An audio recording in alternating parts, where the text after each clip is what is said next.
And there we are doing the show. Ryan Ray, Dr. Ellen Wald. We are live. Energy Week show, Energy Week podcast extravaganza. Dr. Wald, how are you doing? Did the hurricane Think come already? we didn't get a hurricane here.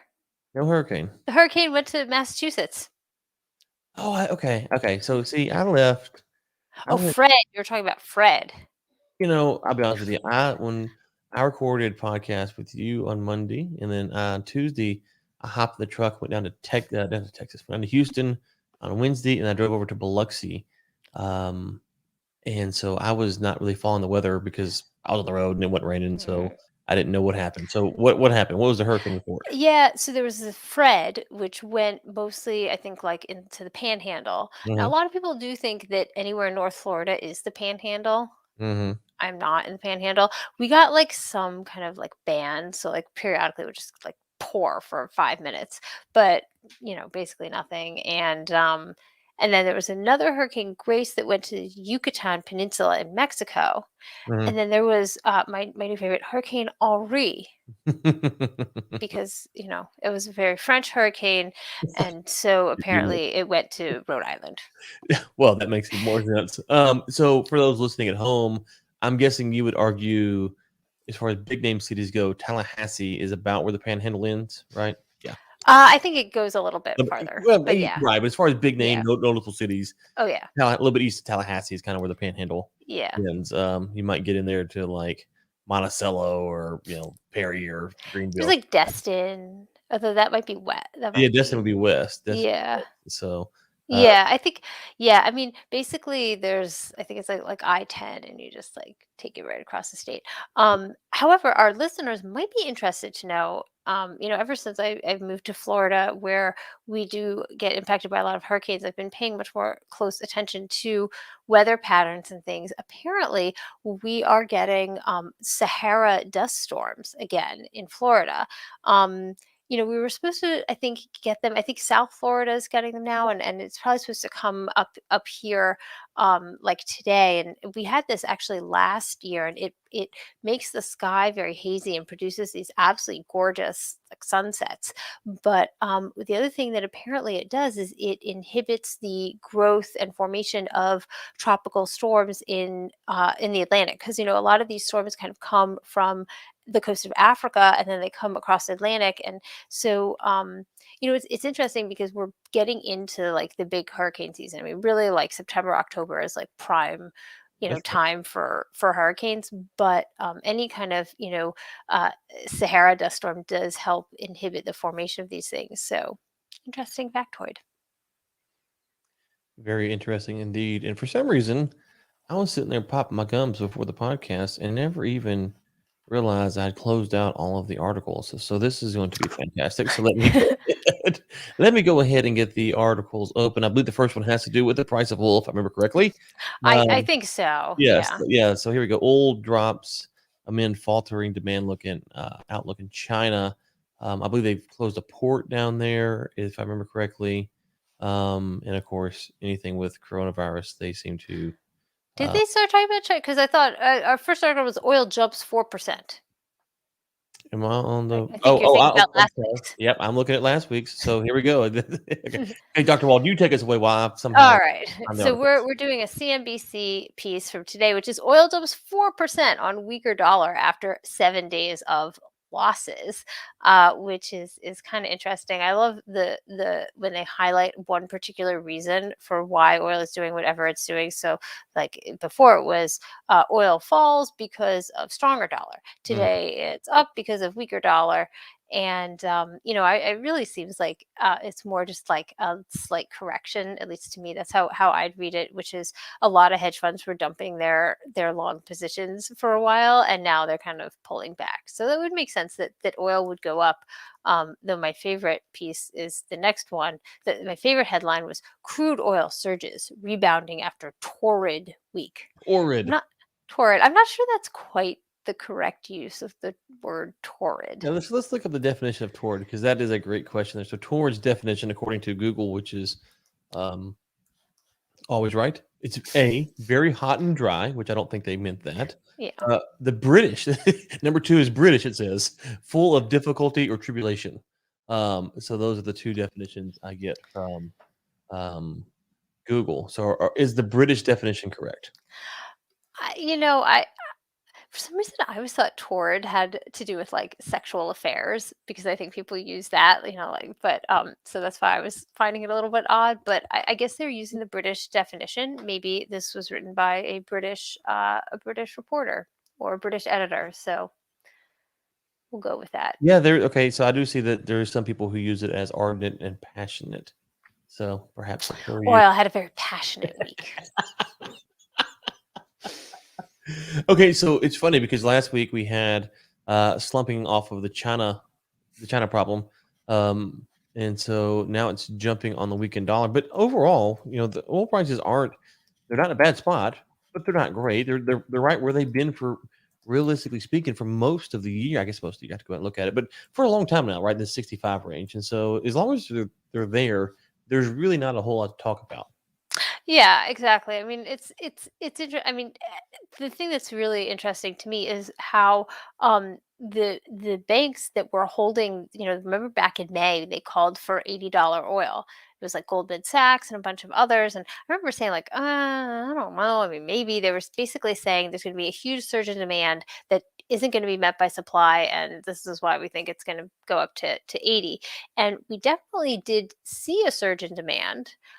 We didn't see a corresponding increase in supply from the US. OPEC didn't really get on the increasing supply train until August, but it seems like demand.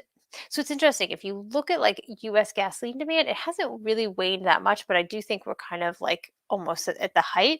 And it just seems like it hasn't gotten high enough to push oil above 80 because there's this funny thing called sentiment, and like people get scared or they get worried about the Delta variant or God knows what, or floods in Right. China. And so I'm just like, I cannot see how, even if the fundamentals say that oil is supposed to go to 80, how when you factor in the sentiment, it's going to get there. And yet I remember I said that something on Twitter and I was like, well, what do you think oil's going to be? And I was like, well, I don't make, predictions. Mhm. They're like, well, the Goldman Sachs people, they're the best. And they're sticking to it. According to this article in Yahoo Finance, it says, oil's. So apparently, the Goldman Sachs is saying that oil's sell-off in the past month was overdone, and they're sticking with their end-year forecast of $80 a barrel. What do you think? I think it's okay. Let's just talk about where we're at today and how things look. So you have New Zealand lockdown, Australia partially locked down, somewhat locked down, right? They're You, like locked down, but like having massive, crazy right. protests, Yes, and they're like bashing right. into people with their cars and running them over with Right. horses. Just for those at home, if you want to stop the spread, if you make people mad enough where they come out and protest, you're actually counterproductive. So just keep that in mind. But wait a minute, I thought that protests were Oh, okay, were that's good for public health. that's right. Sorry, you're right. You're right. Scratch that. Only certain Scratch protests. It that. depends So what you're this is the protesting. best thing for Australia. Yeah. Actually, it really is. But that's a story for another day. Okay, but to your point, if you're sitting here in the United States and you're worried about what's coming, there are plenty of indicators that things from a ability to move freely standpoint could get worse, right? And so it's not unreasonable right now to sit here and go, okay, whew. If you look at NFL stadiums, some of them are requiring, proof of vaccination, proof of negative test, and you still got to wear a mask. We'll see what happens with college football. There's big battles I know in your state of Florida over, who can go to school with a mask, without a mask, with whatever the requirements are.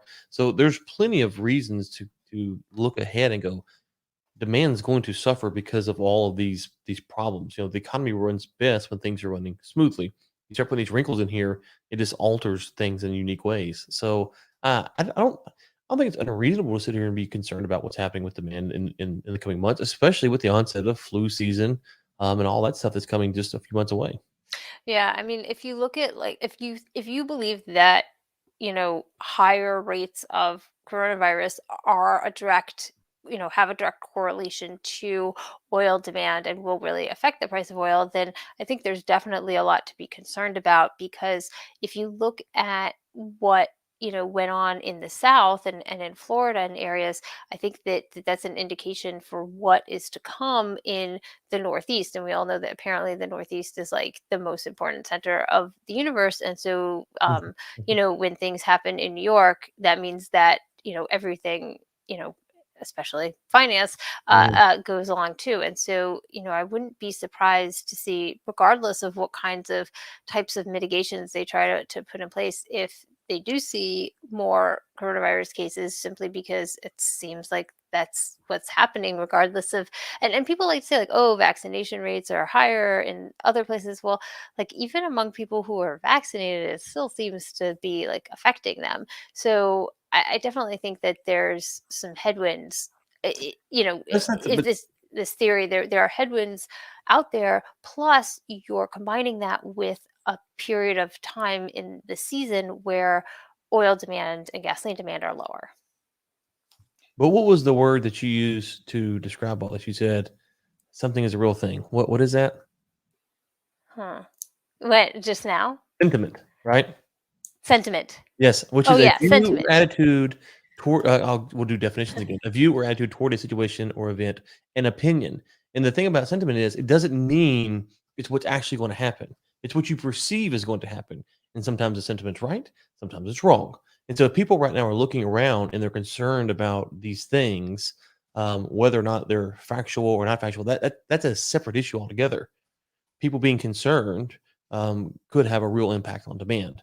And they have a good historical reason for the past 18, whatever it is, 20 months now, to go, oof, maybe things will get worse. Maybe things will shut down. Maybe things will do this.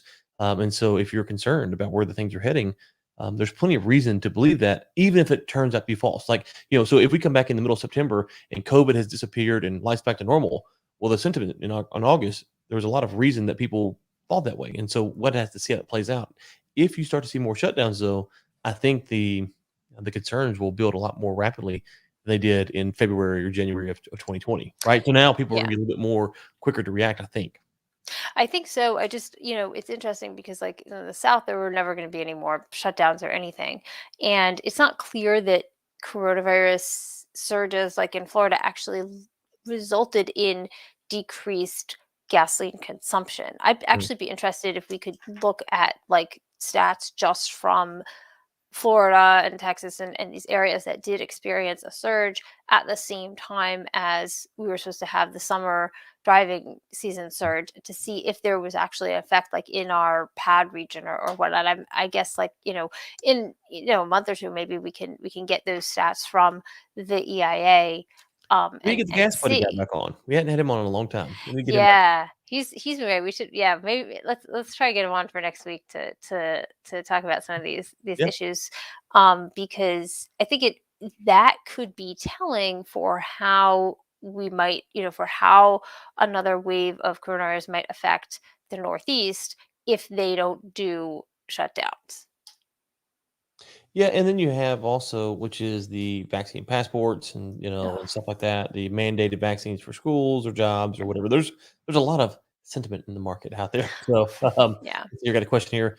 Can government afford to shut down though? Those protests are turning into violent. Australian police are nasty. Um, can they afford to? They are. So I don't. That's a question I think that will Yeah. be seen. I think it's fair to point out that if you're off of Fox, or I don't watch mainstream news, but I see the headlines and there's not a lot of reporting about the scale and scope of these protests. If you're on like Twitter and you can get around, you can see there's a lot more happening. So it's kind of hard to judge exactly how they're very widespread, but how prominent these protests Yeah. really are. Is it 100 people or is it 10 protests of thousands of people across Australia? I don't know that answer. Yeah, and I don't think that there's really an appetite for real like stay-at-home orders Mhm. in the US anymore. I would be very surprised to see any governor try to seriously implement that, just because it could be a complete, like, I mean, I think it'll be telling to see if, when we see the results from the recall election in California. I think that will be telling about general sentiment and these factors. I think it would be very difficult for, um, for governors to do this. I do think though that like businesses not bringing people back to the office it's not like it's creating it's not it's like a de facto kind of shutdown. So, they're not saying stay at home, but if businesses are not bringing a lot of people back to office, some are, but if a lot aren't, then you're just going to have lower like overall demand. The big issue, I think, is definitely going to be school closures, because that's like that's like going to get people really riled up. Well, that's a two-prong effect, right? So if I'm going to an office and I drive 20 minutes a day, I drop the kids off or they ride the bus or whatever, but then they're not going to school, so then I have to stay at home. It's not just me; it's 1,000 other Yeah, parents or whatever. Then you start to see impacts on demand like that, yeah, and then you multiply that by the state or by the parts of the U.S. Then you can see. yeah. Uh, So, yeah. so I think that could definitely impact demand, even if you don't see actual like stay-at-home orders, which I think is very unlikely. But Agreed. Okay. Okay. California's clean grid may lean on oil, gas to avoid summer blackouts.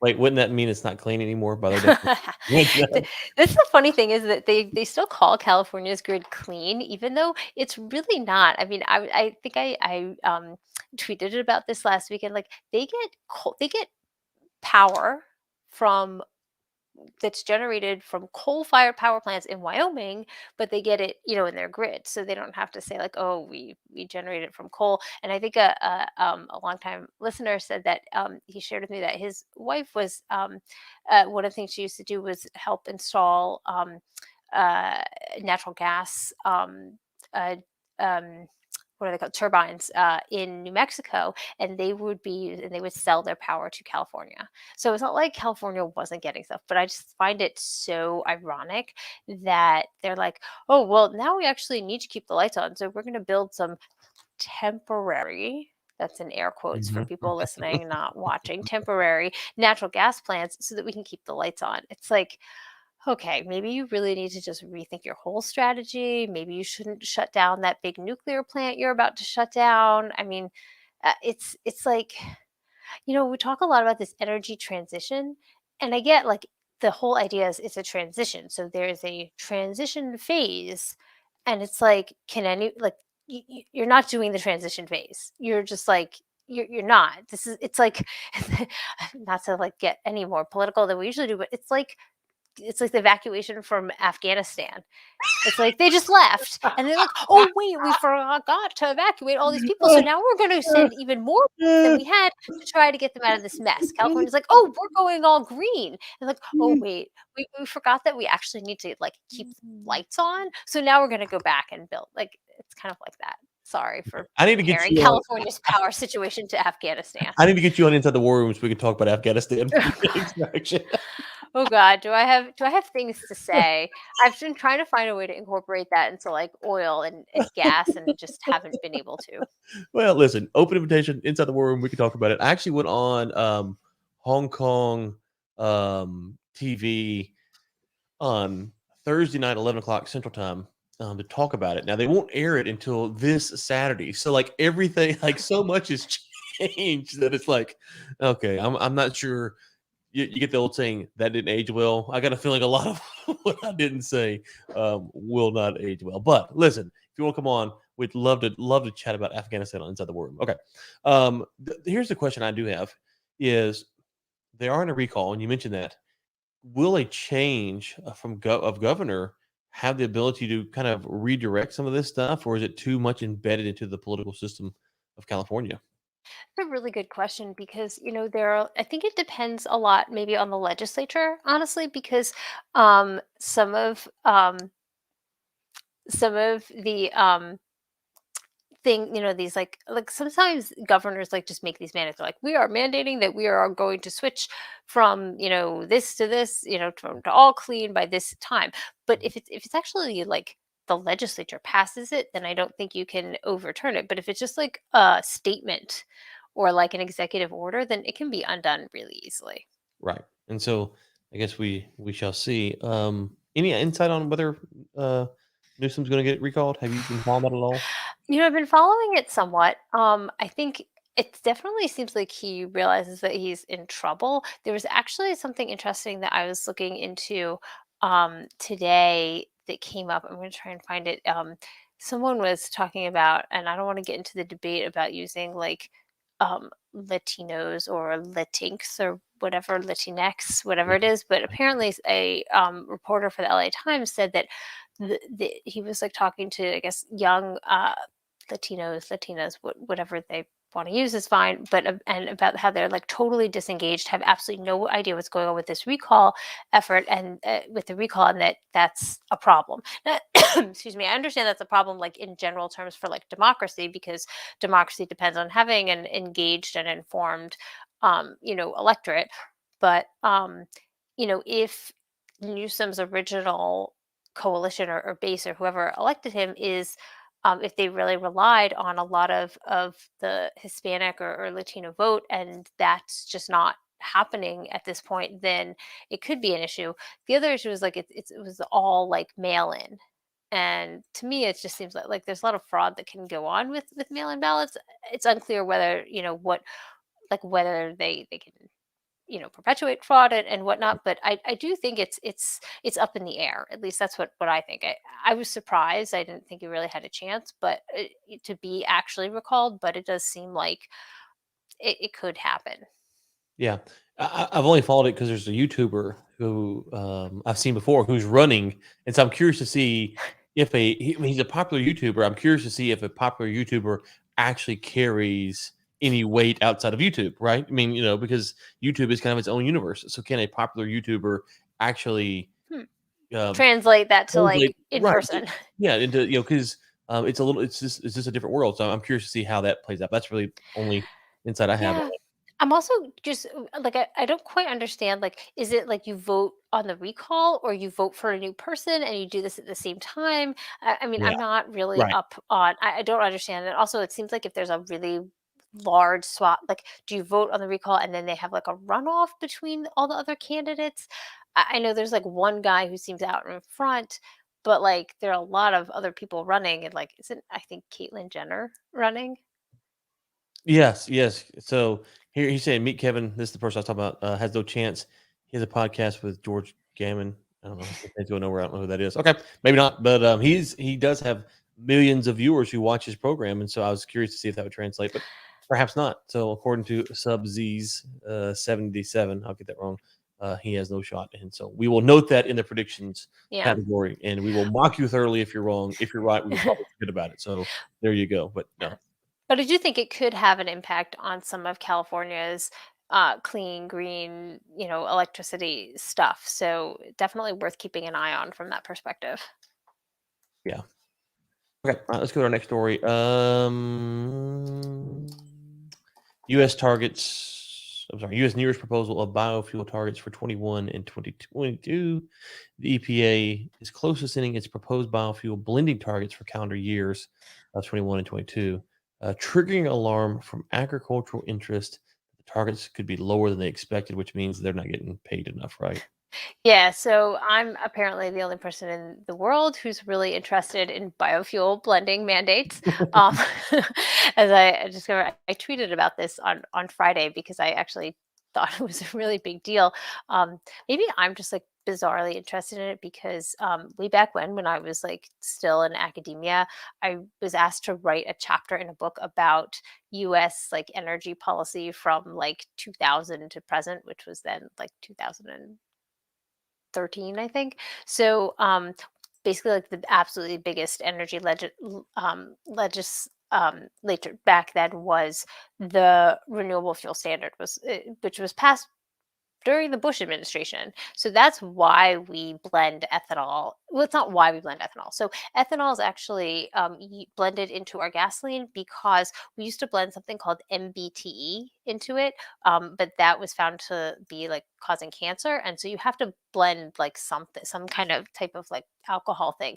And so they started using ethanol instead of MBTE, so we wouldn't be like spreading cancer causing whatevers, which is great. But then they were like, ooh, we could just blend more ethanol than we actually need, because like, hey, we can make ethanol in the United States. Whereas back in like 2005, when this legislation was being pushed, we were not producing a lot of oil and we were importing a lot of oil. And there was this idea that we needed to get off, try to get off of OPEC. And so when they implemented the renewable fuel standard, they did it in such a way is that they took the rate of growth of gasoline consumption in the US, and they were like, it's always going to continue to grow, and here's the rate we expect it to grow. And so we're going to mandate excuse me, an increasing amount, total volume of ethanol that's to be blended into the fuel supply, which it's great if you're like a corn producer or an ethanol producer, because then every like year how like you have like a guaranteed market basically. And so but it's not great if like things change, like we have a recession and gasoline demand plummets, and then you're like, oh shoot, well there's also something called the ethanol blend wall, where you can't blend more than a certain amount of ethanol into the gasoline because it starts killing your engines, unless you have like a e like 50. You can have like a special type of car that can accept high, like more ethanol in your gasoline. So like to me the whole thing seemed like kind of nuts. I get why they did it, because like the agriculture lobby is really strong, but it's been causing problems all the time. And so the EPA is supposed to issue like, okay, here's how much ethanol is going to get blended into the gasoline supply next year. And in 2019, the Trump administration was like, okay, let's like look at this. And there was this big controversy, and they decided to like keep it the same, even though I think they wanted to lower it, but they Mm-hmm. didn't. Mm-hmm. Then in 2020, they just like didn't issue, I think, a number. And it also like is important because refineries have to that don't like blend enough have to like buy these credits and all sorts of stuff. So the fact that the EPA is now, the Biden EPA is going to issue blending targets that for 2021 that would be lower than sorry, like they issued them for 2020, but they never issued them for 2021. So they want to issue blending targets that would be lower than 2020, and then possibly also for 2022, which is like weird because I mean the corn lobby is going to, I mean the agriculture lobby is going to be very upset. Corn lobby was the right way to put it. Corn lobby. Corn lobby. So it's like, so biofuel industry officials are arguing that lowering the targets would conflict with the goals that Congress had when it established the RFS renewable fuel standard for biofuel blending levels to increase every year. Okay, yeah, but like you can't just do more. Like we can't run all of our cars on ethanol. It's also like I wish we could like take a step back and be like, okay, let's evaluate this policy, because is it really actually good for the environment? Sorry, Well, that's my like rant on I mean, biofuel mandates. I mean, let's just be honest here. How many of these farmers would go out of business without this? Yeah, and a lot of them also have like stakes in ethanol Mhm, plants. mhm, And not that it's not like, can't we just keep it the same? mm, Like, why must we add more? Like, if our gasoline consumption is not, and that's the thing about policy. They always assume, I feel like when they set the policy, they just assumed that because the situation that that existed at the time, they just assumed that that would continue to be the situation. And like, we're almost like 20 years later now, and the situation has changed a lot. And like, you have to, like, I'm not a policy person, but it just seems to me like you have to be able to adjust your policy for changes that you can't anticipate. You cannot assume that just because what is happening now is mm, always going to be happening in the future. mhm. Okay, let's see here. Hydrogen lobby. I can't never say that word. Hydrogen lobbyist quits, slams oil companies' false claims about blue hydrogen. Recent studies have questioned blue hydrogen's low carbon bona fides. Now, we brought this up when the Saudi deal about a month ago or so, it feels like started. That they were all of a sudden into it, and it was it's kind of interesting because they were like, "Hey, we're going to take natural gas and turn it into blue hydrogen or whatever," and it's like it seems kind of a bad way to do stuff. Kind of a bit overkill. But I can't say much more than this. But I was in a meeting last week, and this type of project came up, and they were arguing that this is very, very lucrative. So I don't know.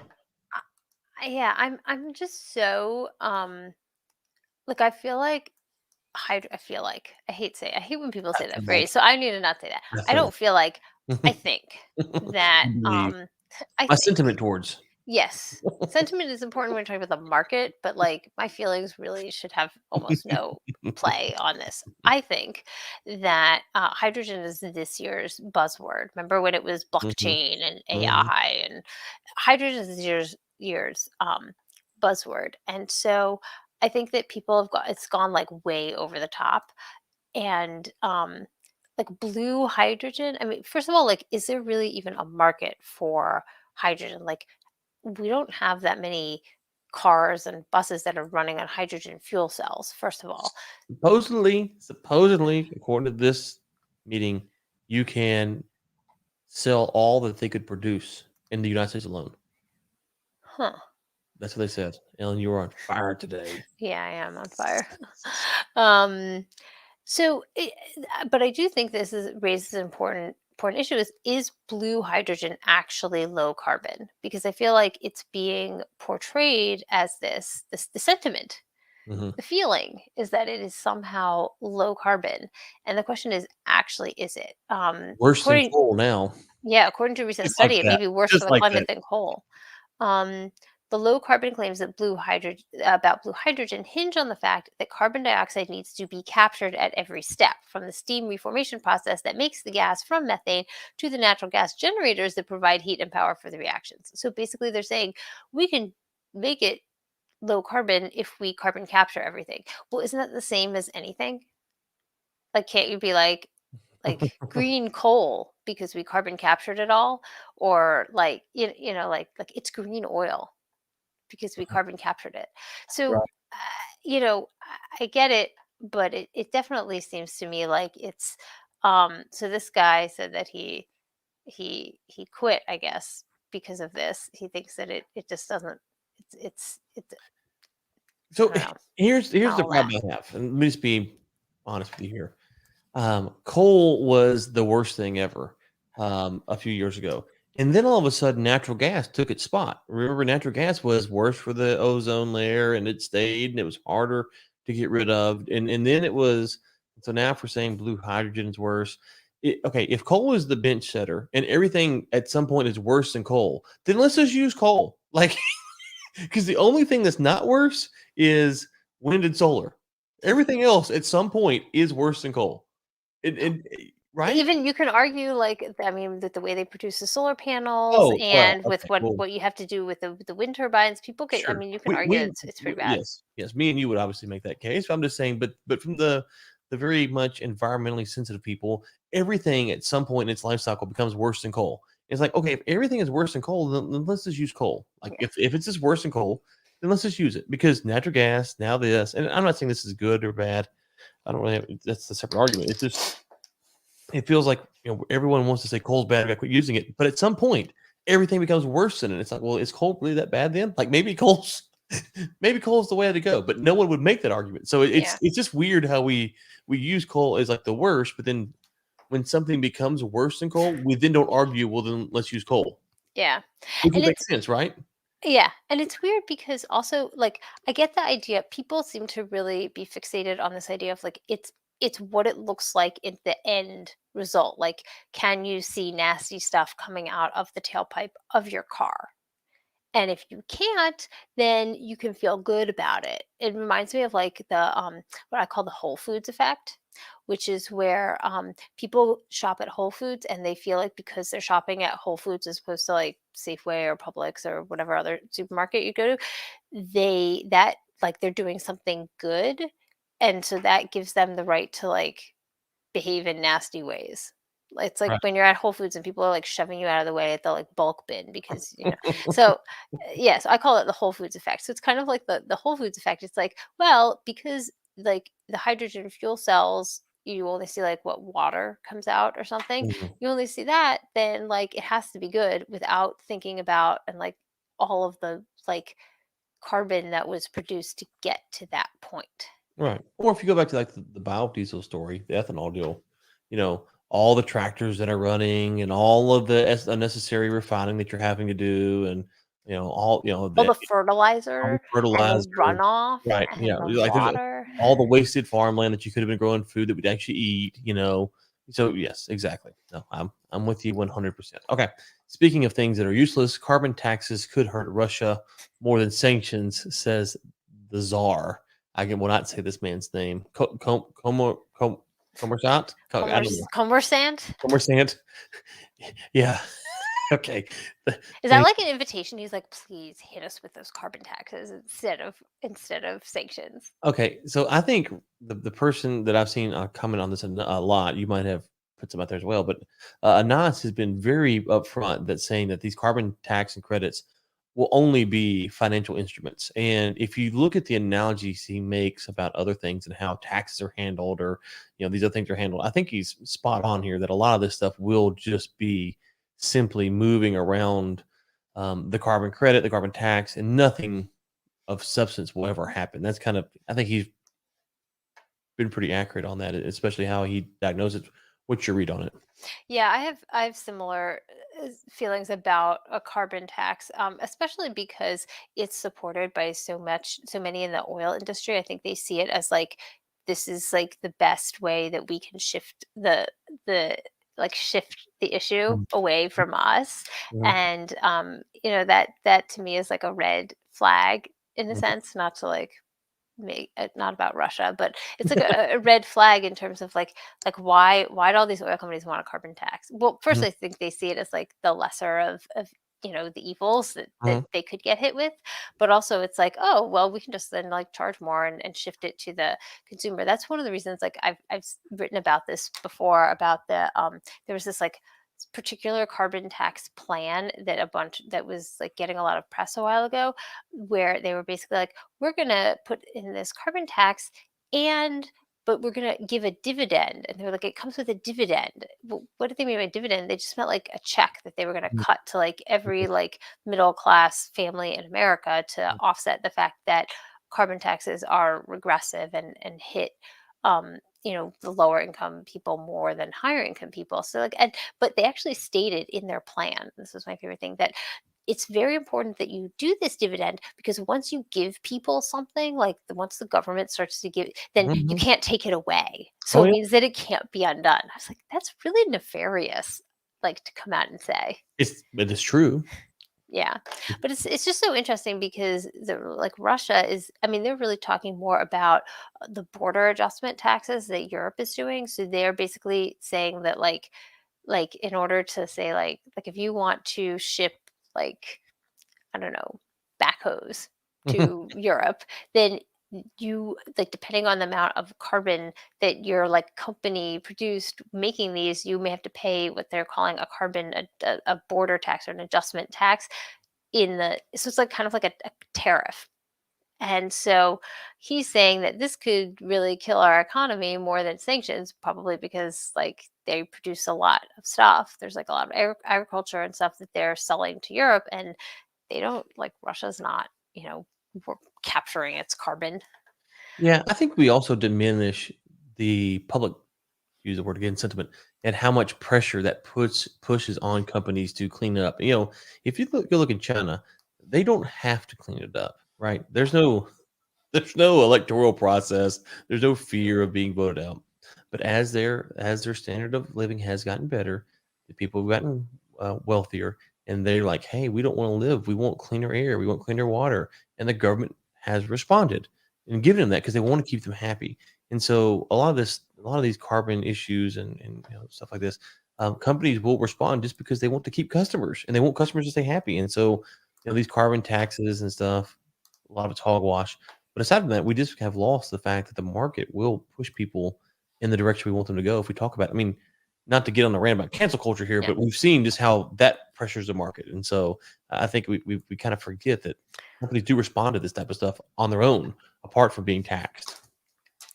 Yeah, exactly. And it's interesting if you look at what, they're not even doing any carbon taxes or border adjustments fees on oil or gas. It's more products. So it's like the things that Russia's producing. I think it says like aluminum and iron ore and like pipes, and that's a much bigger deal. Yeah, iron ore, aluminum pipes, electricity, and cement, Mhm. which are all like fairly carbon intensive. Although there is one company that does produce uh, um, aluminum in Russia that is not carbon intensive because they're basically powered by hydropower.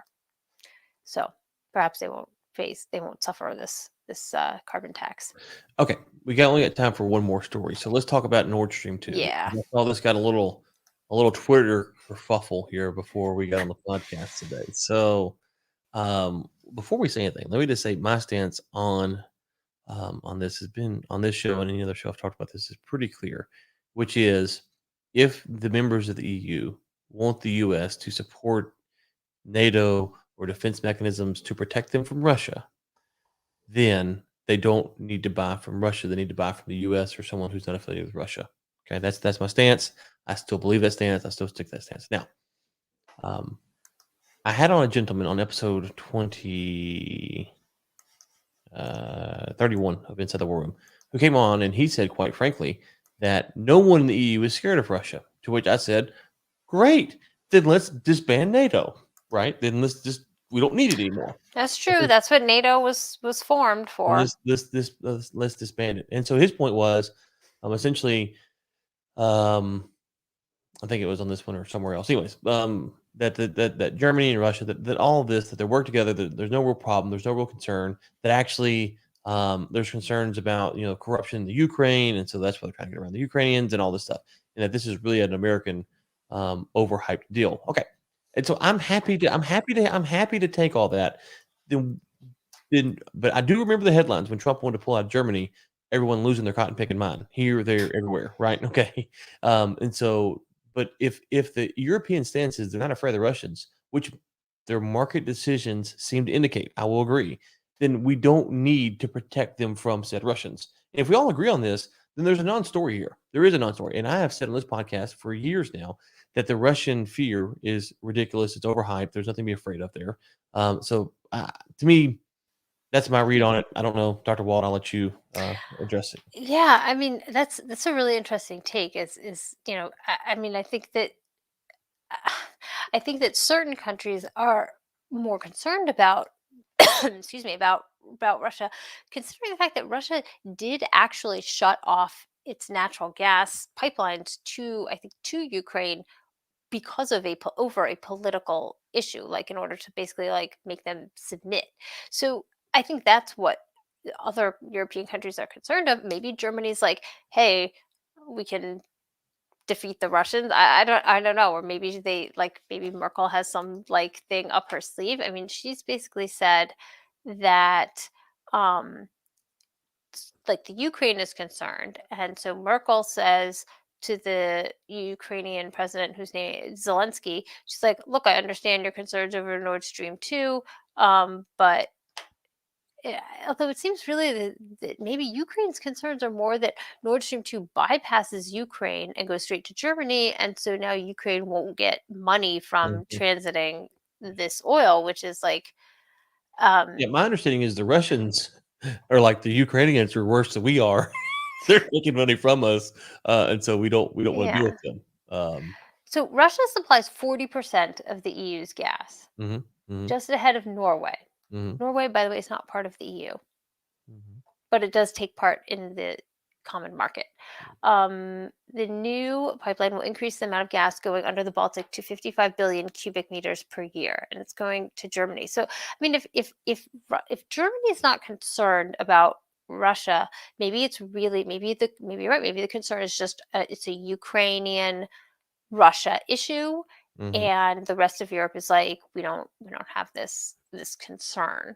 And if they agree with if they agree with what I've been saying, which is if you want to buy from the Russians, then you don't need our protection. If they're saying, yeah, dude, we're buying from the Russians, we don't want your protection, then why are we protecting them? Which is mainly because our politicians are always looking for protecting us from someone that may or may not even exist, which Yeah. is And the other question is, I know like Poland. Remember, Mhm. so during the Trump administration, when Rick Perry was the energy secretary, Freedom he gas. was, yeah, I know. Remember that picture of him in the sand in Saudi Mhm. Arabia with no shoes and the like linen clothes? Like, oh my god, that was hilarious. I almost met him. I tried very hard to like meet him at the FII in Saudi Arabia once, but I was unable to Mm. to make that happen. But anyway,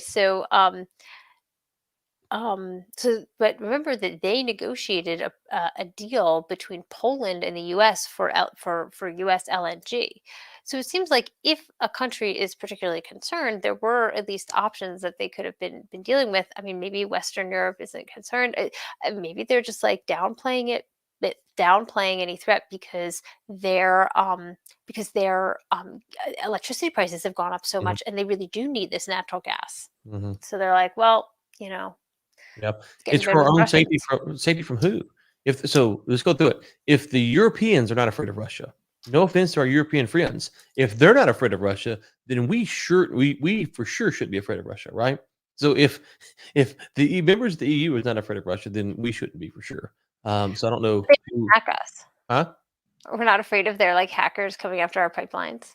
What? Well, okay. I'm just saying that if if the members of the EU are confident enough that they can do business with Russia and Russia won't take them over, then the EU poses literally no threat to America.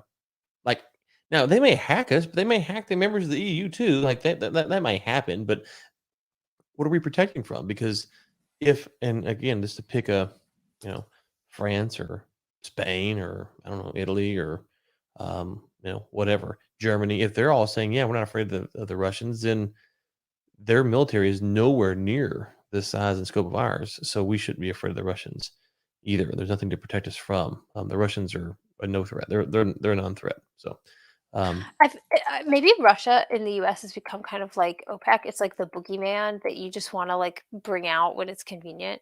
Like go. gasoline prices are too high. Blame OPEC.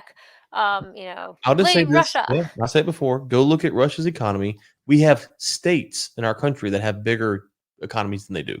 They're not an economic powerhouse. They need China, right? So like they need China. Like this is not 1980, 1970, 1960. It's 2021. And so the final thing I'll say is that if you notice, Putin kind of just sits over there and minds his own business. He's not right. He's not doing a whole lot. I mean, they have some troops here and there, but they're not that aggressive, all things considered. So, okay. All right, Dr. Energy, where will you be this week? Where will I be this week? I am going to be on investing.com on Thursday. And I should also have a piece coming up on that's a Canadian kind of think tank that I am now a fellow of called CGAI, talking about some of the oil price issues and some of the Biden administration's reaction to that. So go check that out. Oh, okay. The commenter came back and said he forgot to put the air quotes around for our own safety. Okay, that makes yes, that makes a lot more. That makes a lot more sense. Okay, I will be on Inside the War Room, and so I had on James Rosen last week. I've got Jennifer Cabrera, Mark the Matrix Rosano is coming on, and all kinds of stuff. Next week we will have on the one and only Carol Baskin. So stay tuned for that. And with that, Dr. Energy, we will be back next week. Bye.